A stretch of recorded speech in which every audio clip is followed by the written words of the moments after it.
It's a very powerful activity, especially in a group context, to think about how do I add more to that into my life, and how do I bring out that more into the world. That is Alisa Cohn, who is an executive coach, a writer, and a member of Marshall Goldsmith's 100 Coaches. Alisa's enthusiasm and gratitude for being part of that amazing group of coaches is infectious, and so is her excitement about being an advocate who guides her clients to recognize truths that they may already know intellectually but have an emotional blind spot for. In our discussions, Alisa talks about how Marshall Goldsmith had shared his initial idea for 100 Coaches and what they do in their workshops, how the coaches support one another through challenges, and the idea of living your life by the notion of making someone else's day. We also talked about the impact that writing content on a regular basis has had on Alisa's business, how Alisa learned to speak in front of hundreds of people, and the differences between being a management consultant and an executive coach. Alisa told me that she sees her role as that of a wise partner, helping her clients to solve their own problems, a strategy she pursues by asking open-ended questions that help people emotionally understand the changes that they need to make. You can learn more about Alisa through her website, alisacohn.com. That's ALISACOHN.com.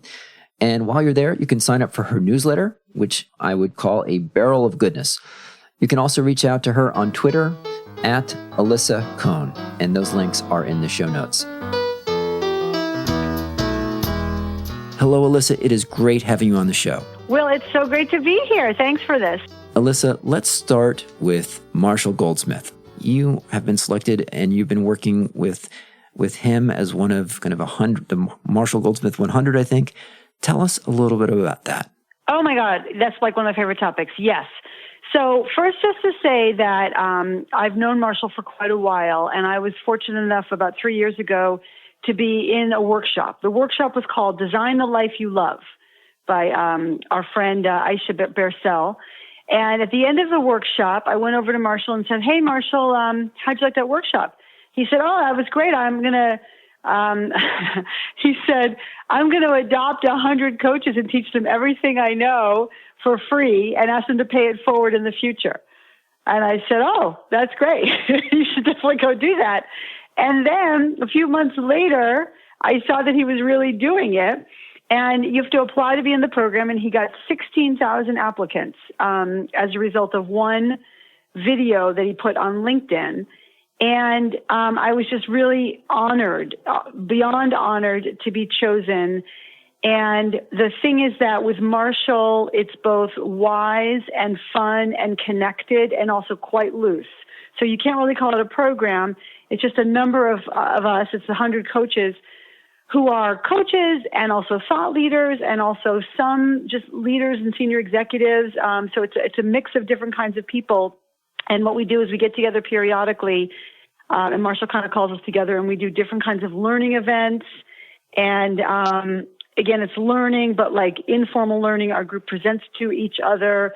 We have the former CEO of Ford, Alan Mulally, has done a workshop for us. The CEO of the World Bank, Jim Kim, has done a workshop for us. So it's that kind of thing. And the last thing I would say is that it's just amazing to be in this group of peers, along with Liz Wiseman and Keith Ferrazzi and Whitney Johnson and Chester Elton, Dory Clark, who are just really extraordinary people to learn from, as well as Marshall himself. Yeah, and I think another guest on the show, Srikumar Rao, is also a member of that. Oh, yes. Yeah. Srikumar. Absolutely. Yeah, he's amazing. Tell us a little, can you give us an example of like an exercise that you've done together? I mean, this is amazing. It's sort of, and for listeners who aren't familiar, Marshall Goldsmith is probably the most famous executive coach in the world, right? Yeah. With, a ton of books and, been profiled, I think, in the New Yorker. The New Yorker, yeah. Being part of that group that he's mentoring must be amazing. Give us some examples of things that you've done. Well, so I would say that I told you about the Design the Life You Love workshop with Aisha Bersell, who's also in the community. She then did the workshop for all of the 100 coaches. And one thing, and everyone can do this, one thing she asks us to do is to say, name your heroes. And so it doesn't have to be one hero. It doesn't have to be like 100% hero, but who comes to mind to you as your heroes? So for Marshall, it was the Buddha and Peter Drucker. For me, it's actually Marshall, who is so extraordinary in his generosity. And then also a mentor I had early in my life, and also actually the Buddha. And so then she asks you, what are the qualities that come out of that? So for me, that's about engagement but not attachment, generosity, inspiration and light and joy. And then she says, what can you do to be more like that? And so it's a very powerful activity, especially in a group context, to think about how do I add more to that into my life, and how do I bring out that more into the world? So that's one tangible example of an exercise we've done. I would say another topic that we've looked at is what specifically can we do to make a difference in a micro way? So a lot of us, when we get together, what we do is we will be together in a circle, and the question is, what can you give, and what do you have to give, and what do you need? So we all help each other like that, and then we talk about how to bring that out into the world. So how do you kind of live your life by the notion of like making someone's day? Those are the kinds of activities that we talk about. But I would also say that Marshall is very interested in making sure that coaches, I should say, do a better job of raising their profiles and being more business-oriented and commercially oriented. So he also encourages us all to do that as well. And part of what we do together is help each other by supporting each other and even doing different kinds of work activities together. What are some of the ways that he recommends of raising visibility? Because a lot of the names you mentioned have done an amazing job of that. Tell us a little bit about that. Okay. Well, Marshall believes, and I believe, that it's important to be out there creating content. So it's writing blogs, it's being on podcasts. Thank you for having me on your podcast, Will. It's also doing podcasts. Good job, Will. It's about writing books for sure. And it's about finding different ways to be distinctive in your thought leadership.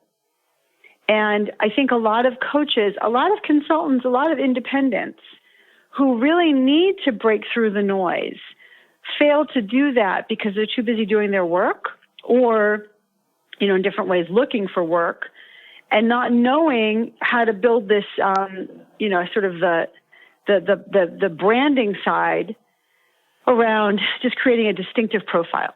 And that's something that I've definitely personally focused on over the past 2 or 3 years with great results.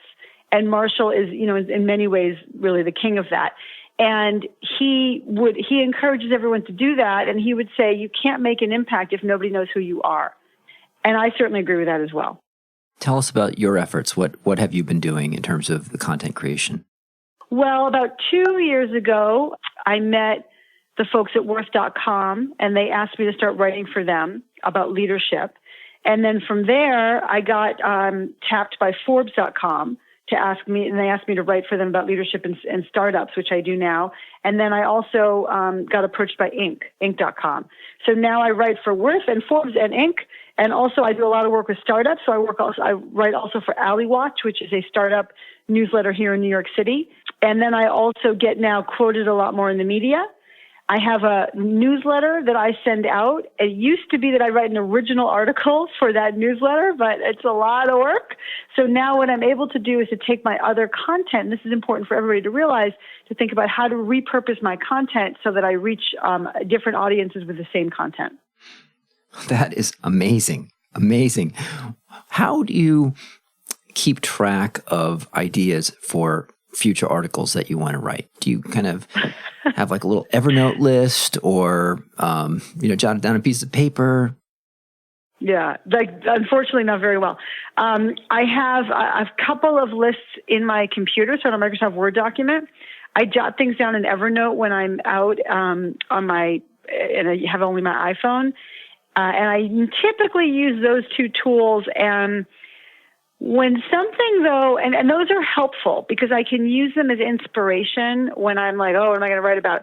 But I will also say when something pops into my head and then I write it down, I tend to keep it with me. So I don't really, it's like the writing it down is helpful because it helps it stick with me. But my mind begins to work on the idea. And even like, and certainly for me, fitness really helps when I'm on my run. I have really great ideas and it kind of, they're all like bubbling under the surface. And I can sometimes like almost write an article when I'm running if I'm in the right space. You know, I find that you don't get good ideas when you say, okay, let me sit down at my desk and now I'm going to, do an article or do a show. It's always if you're on the train or on the subway or running or, in the shower and having some place to kind of keep track of those. And I imagine that you experience that now that you have these platforms where you're publishing and some kind of regular expectation that you'll create content, it almost kind of draws it out of the universe to you, that like, because you have some things coming up, you get more ideas than you would have otherwise. Oh, that's definitely true. Or I'll hear someone say something and now I'm oriented now to, okay, that's an article, right? And I didn't used to be. And now because I have to write articles, I think a lot, oh, that's like an article, or how could I write an article about that? Or I wonder if that's an important insight. And I tell other people that too, like you should write an article about that. Now, most people, honestly, don't write an article about that, but they should. And so what I notice is that even though there is actually a really tried and true formula for how to build your brand and get your brand out there and again, cut through the noise, my experience is that most people don't do that work. And I'm just happy that I do. Yeah, give us a sense of the kind of the stuff that you write. Give us a couple examples of posts that have been favorites of yours that kind of what was the topic, maybe even what was the title? Yeah. So one title was what recent article I wrote for Inc.com was if we know so much about how to have good meetings, why aren't you doing it? And my insight there was, and I'm sure everyone can relate to this. We actually there's no secret on how to have good meetings. Like an agenda is just really the basics of meetings. How come people are still holding meetings without an agenda? Like, I'm just really curious about that. Why do people suffer through boring meetings when meetings could actually be good? And my insight was that people just don't plan. They don't really take it seriously. They don't plan. They think the meeting's going to happen and they don't have to prepare for the meeting, and everyone has to prepare for the meeting. So that was one article that I enjoyed writing. I would say that I also, I enjoy interviewing people. So I just recently interviewed Randy Komisar, who's a venture capitalist with Kleiner Perkins. He wrote a book called Straight Talk for Startups with a co-author. And it was great to talk with him, not just about the book, but about his sort of over 40 years of experience in what he calls the innovation industry. And that was really a lot of fun. And I also, just one more, I talked with the CEO of SendGrid, which is a Silicon Valley startup, and about how they believe that culture is their competitive advantage and how they consider that their culture is a strategic imperative and what they do to continue to reinforce their culture. Since you've started creating content like this, regularly, what impact has had on your business in terms of incoming leads or... Yeah, it's actually been extraordinary. So, I can know the formula and I can tell you the formula, but what's been going on with me over the past couple of years is I have seen the formula in action. So I used to get, like 1 or 2 leads through my website every month, maybe not even. And now I definitely get 1 to 2 leads a week over my website. It's been extraordinary. I used to get, like 300, 400 views on my LinkedIn profile. That's good. I thought that was good. Now I regularly get over 1,200 views, and this is per week on my LinkedIn profile. People reach out to me. This year I was named by Inc. magazine one of the top 100 leadership speakers for 2018. And that plus the work I've been doing in my writing and also a little bit of speaking have now caused folks to reach out to me to be a speaker at their event. I just get more opportunities like that. And it's just fun. And I'm a little bit more well known. People have heard of me, and that's like fun. I like that. That is awesome. And it must be so much more fun too, going to an event when you're the speaker and you get to hobnob with the other speakers and so forth. How do you prepare for a speaking engagement? Do you kind of like practice in front of a mirror, or like videotape yourself, or get feedback, or have a coach or on how to speak better? Tell us a little bit about that. Yeah, that's a great question. So I was in a youth group starting when I was 13 years old, and that is where I learned how to facilitate groups, because we were like an intellectual youth group, not like a go bowling youth group. So we were into social action, and we had discussion groups. So I learned to facilitate discussions when I was 13 years old, and then also there was a good deal of public speaking involved. So I kind of have this comfort with public speaking, which is good. However, the stakes are a lot higher now. I used to speak to, and especially, again, in youth group, and also a couple of years ago, I'd speak to groups of 20 and 30, and often I would turn it into a facilitation, so that would be comfortable for me, because facilitation is kind of like asking them questions and getting them to answer, and then making sure there's a discussion around it. So now with public speaking, I'm talking to audiences of several hundred. One time this year, about 1,000 people. That's a very different environment. Will, to be honest with you, I was nervous. I was super nervous, and I had to prepare very differently. So what I did was I made sure that I was 100% memorized on my first 5 minutes, 100% memorized. And I then worked, and it's for me, 45 minutes with no interaction, again, with all these people in the room, that is nerve-wracking. So the way I practiced was, I got my slides together. I practiced over and over and over, so I knew what slide was coming. I knew what I was going to say, and then I just realized if I don't write a script, I'm not going to really feel prepared. So I wrote a script, and that was just a way to kind of get it into my head, and then I practiced it, not exactly with the script, but I kind of practiced it and kept track of how well I was doing. And Will, to be honest with you, even like, this is one talk I'm thinking of the first time I did it this way, 3 or 4 days before the talk, I still had not gotten through a full section of it. It was a new talk for me. I still had not gotten through a full section. And I was like, oh no, I'm not going to make it. But I really pressed hard and made the time. And I prepared much more thoroughly than I ever prepared before.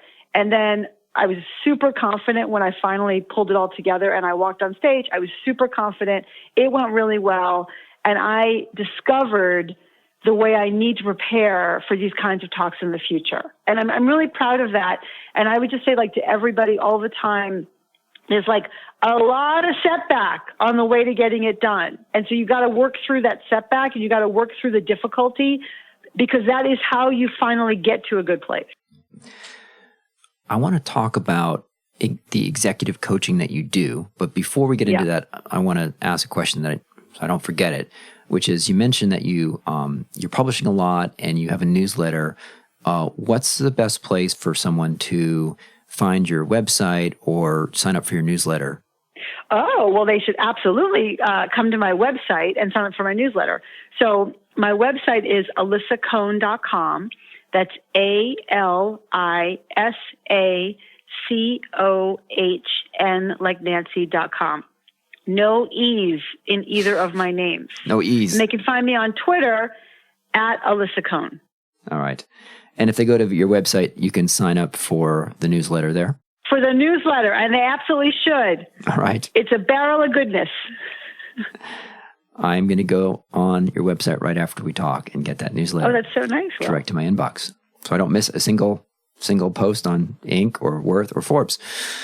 Let's talk about executive coaching. And I don't know much about executive coaching. I haven't been trained in it, but someone I respect a lot who, was a management consultant, in fact, a director at McKinsey, went off and after leaving McKinsey got training as an executive coach and was telling me it's like a very different type of approach. Tell me a little bit about how you work with clients, and maybe give us even some specific scenarios of something you face, and even the script or the words that you use, the questions that you ask. Yep. So just to say big picture, I think the distinction between consulting and coaching is consultants come in as the expert and help and sort of solve problems for you. As a coach, I come in as a partner, hopefully a wise partner, and I help you solve your own problems. Now, that's not 100% true because I also work with startups. And so startup founders very often, this is their first rodeo. They've never run a company before. They've often not even been a leader before. And so helping them turn from an entrepreneur into a CEO is part of what I do. And part of what I do there is really, sort of explaining to them when they need a leadership team, how to run one-on-ones. So I think there's a meshing in coaching. I think in good coaching, there's a meshing of what we call inquiry, which is question asking, and advocacy, which is, this is my opinion, this is what I think you should do. I guess I would say sort of some normal scenarios, like I worked with a founder a few years ago, and his company had gone, from the 2 co-founders to 8 people around a conference room table, to 20 people, to 50 people, to 70 people. And he had a lot of trouble corralling all the people on the team and getting them to be moving in the right direction, which means that there was a lot of confusion about what they were doing. People weren't organized very well. They weren't efficient in what they were getting done. So then the results were products not getting shipped, lots of delays, again, confusion about what we were doing. And so there was not efficiency in just execution.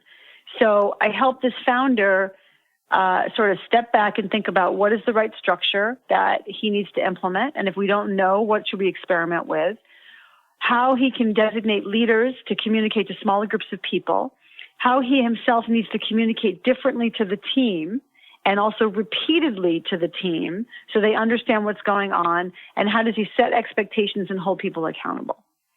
So those are some of the topic areas that I work on actually with even senior executives. I mean, delegation, for example, is a constant challenge, even for senior people, the balance between when do I tell you what to do and when do I say go do it? When do I get involved and when do I kind of let you figure it out on your own? When do I do something myself versus when do I have a team member do it? And then some of the questions that I would ask people, well, first of all, I give you a tool, which is 360-degree feedback. Have you heard of that, Will? I'm sure you've heard of that. I have. How do you go about collecting that? So what I do is I talk with, if I'm working with a CEO, for example, the notion of 360 degrees is the degrees of a circle. So I talk to folks all around the CEO, direct reports, sometimes skip levels, maybe board members, maybe other folks who are sort of like peers, certainly like the co-founder if it's a startup. And I ask some questions, and they're open-ended questions around what is this person best at? Like I'm doing it for you, Will. I would say, what is Will great at? What are his strongest strengths? And then what does Will need to get better at? What are his development opportunities? And then what specific behavioral suggestions do you have for Will to help him be a better leader? And you can frame your answers in the form of Will should start doing, or stop doing, or continue doing. So what's helpful, and then I probe, of course, when someone says, oh, Will needs to collaborate better. I would say, well, what do you mean by that? Because people have a different vision in their head of what collaboration is, right? Or people have people say, oh, Will needs to get more strategic. Well, people have a very different opinion and sort of translation of what does it mean to be strategic. So as I probe, what emerges is the story of Will and how Will shows up for other people around him. And then I debrief the results with the executive. And what that does is it highlights the strengths that are either known or unknown, and then also illuminates blind spots where people didn't know that they were doing that. They don't know how they're coming across. None of us know how we show up for other people because we're us, right? So you're you. You don't know what it's like to be with you. And so 360 feedback helps really marry intention with impact. So it's one thing to intellectually know about a blind spot that you have. Yeah. It's quite another thing to actually emotionally know that and then change, right? It's like a lot harder. I mean, you can tell me, Will, you procrastinate. And I'm like, oh, thanks for telling me. That's super helpful. Okay. That's right. And then I'll go read the New York Times on my phone or something, right? So how, give me an example of a time that you have helped someone identify a blind spot and then actually change to address it. Sure. Yeah. First of all, you're exactly right. If we knew how to change it, we would have changed it already. right? And by the way, is procrastination for you, is it actually a blind spot, or is it something that you know that you really should be working on? No, that's probably one that I know about. But I mean, I probably have so many blind spots, I can't count. I mean, I'm sure that, right. I can't say what they are because I'm blind. One of my CEOs, his blind spots were, like one blind spot which was very damaging to the team, is that, again, the CEO has to enable everybody around him or her to be incredibly, enormously effective, because that's how you go fast. So they have to do their best by themselves, and they have to work together efficiently with other people. And if that's not happening, every moment that your people are not giving you their best work, or not working together efficiently because they've got conflict with each other, they're confused, they're not talking to each other, you are losing time every single moment. So what this CEO, when we raised the blind spot for him, people said, he's really smart, and that's good. And he's really committed and driven and passionate about this company, and that's good too. But when I have questions, or if I don't know what I'm doing, I will go and ask him. And he grills me. So he grills me, he asks me like 5 questions and makes me feel stupid. Like, why didn't you think of this? Or why didn't you think of that? So the impact, and I say, what's the impact? The impact is I don't want to go bring my problems to him. So what that means is people are slowed down because they don't know what to do. They've run out of ideas. They need a thought partner. You know what it's like. Sometimes you're just stuck by yourself. And if you could just talk it out with somebody, you'd be able to, unstick. But he was not a thought partner and somebody you go to with questions. And unfortunately, because of that, the folks around him, his leaders, developed that behavior itself. So that's a scalable behavior. If the behavior is, I grill people when they come and ask me for help, and then his leaders pick that up and they grill people when they come and ask for help, basically you get a bunch of people who are hiding that they need help. So you can see how that would slow things down in the company. So once he realized that, first of all, he felt like, I'm just asking them obvious questions. I'm doing my best. Good. So how do you take language and use it to communicate and signal to other people, listen, I'm on your side. I want this to work out. Let me help you. Let me ask you a few questions. So literally, he would learn to say, yeah, I hear you. That's a hard problem. Let me ask you a couple of questions if that's okay.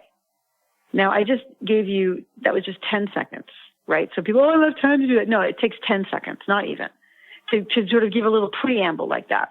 So he learned like a formula to start doing that. And then people would feel a little more comfortable asking, and then they would have a good conversation. People get unstuck, and he would learn, oh, it's better when I do that because everyone feels more satisfied and less frustrated. And also, I notice that work is getting done more smoothly. And then he would tell his leaders, his lieutenants, the same thing, and they also started doing that as a formula. So the starting point is like to do it as a formula, and then it becomes more natural. One thing that people think about change is that, oh, if I start changing, it'll be unnatural. Yes, of course it will. When you start new behavior, absolutely, it feels weird, it feels awkward, it feels unnatural. You've got to practice it for a little while before you're able to integrate it in a way that's going to work for you. So let me see if I got this. So, that sounds like a challenging question. Do you mind if I ask you some questions about that? All right. Yeah, that's good. Pretty good. Or like that, yeah, that's a really challenging topic. Or I can see why that would be kind of hard. Yeah. Okay, let's think it through together. Right. All right. That's beautiful, Will. Very good. All right, I'm learning. Okay, this is good. This is good. So, okay, that's pretty cool. So, what are some kind of the classic questions that you as an executive coach would use? Your sort of paradigmatic, however you say that word, questions. Like, I can never say that word. So, if someone, I guess what I've heard, but is that, consultants, a client asks a question, the consultant will try to start framing it up and, trying to, we could use a 2x2 to really think through this. Yeah. But as a coach, you kind of throw it back at the person, but like, or like more as almost a therapist, or what are some ways that you would respond to questions? Yeah. So it's a great question. And I'm going to answer your question. I just want to say that I think that effective coaching, masterful coaching is being able to meld what I said earlier, inquiry versus advocacy. So asking questions versus saying what I think. Because sometimes people want your help in having them figure it out by themselves, even if they fight back. And sometimes people are like, listen, I just need you to tell me what to do here. And that's just normal. Just tell me the answer. One question, what? Yeah, just tell me the answer. No. Yeah, totally. Give me the answer. Exactly. So, but good questions, and I would invite everybody to think about this because this is for coaches, but this is also for leaders. If you get in the habit of answering every question, then what you get in your life is question, answer, question, answer, question, answer. And you become the person who's going to solve all their problems for them, and you become the person who is always the roadblock because they're waiting to ask you questions.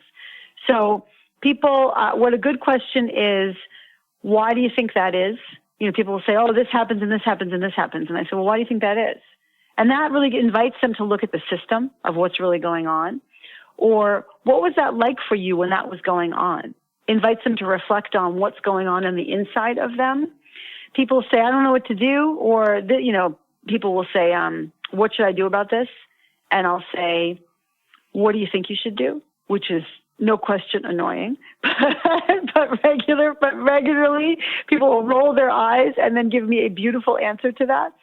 But if I say, well, what do you think you should do? And they say, I don't know. That's why I'm asking you. Then I will regularly say, if you did know, what would you say? Because hey man, I wasn't born yesterday. Come on. And I will regularly say, listen, I will answer your question, but I would be no kind of a coach if I didn't ask you, what do you think? And so it becomes a little playful, but the truth is that people do really benefit from taking a crack at it themselves. And it's helpful for me to know what an answer. So for example, I hope this meeting goes well tomorrow. Okay, well, what are you going to do to make sure it goes well? I don't know. What do you think I should do? Well, I will answer that question. I will give you my opinion. But before I do, I'd be no kind of a coach if I didn't say, well, what do you think? And then they would say, well, I guess I better have an agenda. And I'd say, yeah, that's a great idea. What do you think should be on the agenda? I don't know. Okay, what if you did know? Right? And so then, it's just a question of reflecting, right? So they know. So then they kind of get what should be on the agenda and the topics that we want to talk about. And what they realize themselves in thinking it through is, I want to focus on our goals for the fourth quarter. And I'm worried about this one executive and their performance. And also, I'm not sure who's planning the company, outing for this year. Mm-hmm. And I'm like, okay, that's fantastic. Are you going to tackle all of those in this meeting? No. Okay, good answer, right? So how are you going to tackle all three of those topics, which are definitely on your mind? I'm going to send an email at the meeting. Good idea. I'll talk to the executive separately. Fantastic. And then we need to talk about our goals for the fourth quarter. Great. So let's focus the meeting on that, shall we? So that's a good example of the way there's an interplay between my clients and me. I love that part about if you knew the answer, what would you say? It reminds me, Stephen Pressfield, one of my favorite writers, talks about how he, as a writer, feels that he's able to write dialogue for a character that is smarter than he is, which is kind of weird, right? So that's super weird. What you're saying is somewhat similar. Imagine that you are an executive who actually knew the answer. What would that person say? And all of a sudden, That's exactly right. Exactly right. You draw it out of the ether. That's a pretty. Yeah. I'm going to use that. And I would add something else. Yes, and I think that there's also a really important tool around decision making. So a pretty good decision making tool that's been, popularized, I think, by the Heath brothers, is when you're trying to make a decision and you can't make the decision. It's like, what would you advise your best friend to do if they were in this realm? If they were had this problem, and somehow you can think about that better when you're putting it in that word, the notion of it's a wise other. Right. It's so hard sometimes to edit your own LinkedIn profile, but it's easy to go give someone else advice on theirs. Exactly. Yeah. Exactly. So, Alisa, what are some of the the biggest influences on you. Maybe talk about some of the 2 or 3 books that you've most often gifted, some favorite source of inspiration for you. Okay. I should probably do this. I don't gift books because, and maybe everybody else knows how to do this better. I use the Kindle, and I think other people use the Kindle, and I'm like, you should use the Kindle because it's much easier to carry all your books around with you. But I need to maybe rethink that. But I will just tell you, sources of inspiration for me, for sure, are Tim Ferriss. In particular, his book, Tools of Titans, and his podcasts, which really help. What I love about them is they're very long conversations with really interesting, fascinating, well-known people who talk about both just their inner lives, but also strategies they use that help them get ahead, help them, I would even say, just like live their lives and build their careers. I really, really, really love that. My friend Joy Clark is a huge inspiration for me. She's a 3-time author and a speaker, and she teaches executive education and she's a career strategist, really. And she's been extremely helpful in thinking about, for myself, this notion of building content and promulgating work and content and thought leadership to break through the noise. And then, what's one book of hers? You mentioned her. She has several books. I would suggest her recent book called Entrepreneurial You. Entrepreneurial You. Okay. Yeah. And I'll just give you 2 more. Of course, Marshall Goldsmith, and his sort of famous breakthrough book is What Got You Here Won't Get You There. Mm-hmm. That's a great book, but I would add Triggers is a fantastic book. And I would also say my colleague Liz Wiseman, who's amazing, and her book Multipliers is fantastic. And how do you make people around you better? Fantastic. Alisa, I think we could keep going. This was so much fun. We're at the top of the hour, and I know you have other commitments. It has been awesome talking to you, inspiring, and thank you for being on the show. Oh, it's so great to spend time with you too, Will, and thank you for having me. Thanks for listening to this episode of Unleashed, the show that explores how to thrive as an independent professional. Unleashed is sponsored by Umbrex, the world's first global community of top-tier independent management consultants. The mission of Umbrex is to create opportunities for independent management consultants to meet, share lessons learned, and collaborate. I'd love to get your feedback and hear any questions that you'd like to see us answer on this show. You can email me at unleashed@umbrex.com. That's UMBREX.com. If you found anything on the show helpful, it would be a real gift if you would let a friend know about the show and take a minute to leave a review on iTunes, Google Play, or Stitcher. And if you subscribe, our show will get delivered to your device every Monday. Our audio engineer is Dave Nelson. Our theme song was composed by Gary Negbauer, and I'm your host, Will Bachman. Thanks for listening.